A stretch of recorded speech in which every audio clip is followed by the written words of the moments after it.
thinking about two film scenes, and you know, in 2001, quite in the beginning, there's a scene where these sort of monkeys are becoming upright, and one of the monkeys is sort of coming up to a skeleton of some animal, and sort of fiddles about and fiddles around, and he takes one of the bone and he starts to hit the bones there, and then he rises for the first time in the film and he smashes it.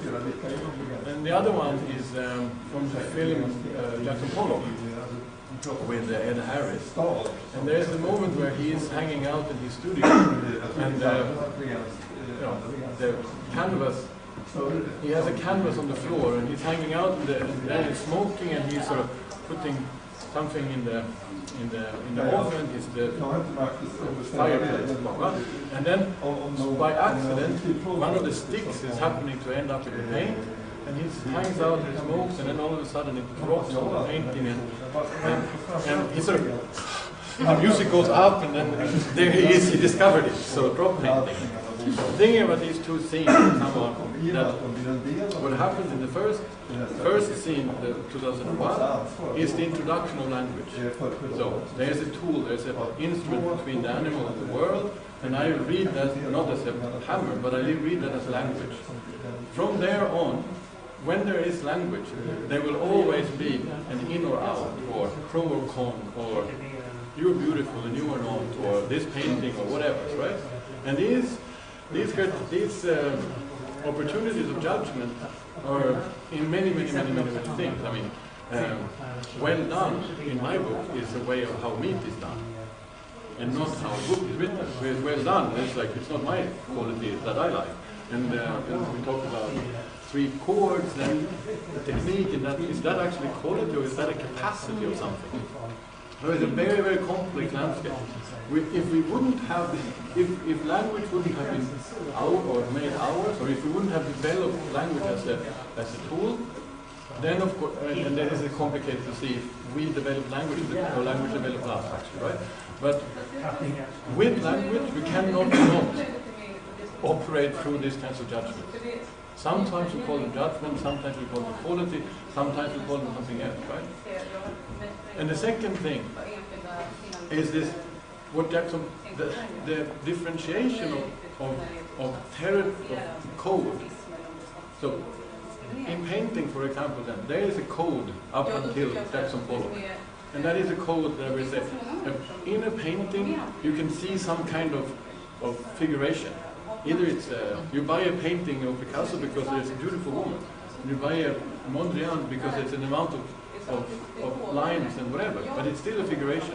What happens with Pollock is that, and of course Hollywood is beautiful in proposing how these moments are happening, but what Pollock does is to introduce a situation where now from there on there's no motif. There's nothing in the painting, but it is painting. It is him painting it, that's what counts. And these moments can always only happen by these involuntary emergencies, that they come on you.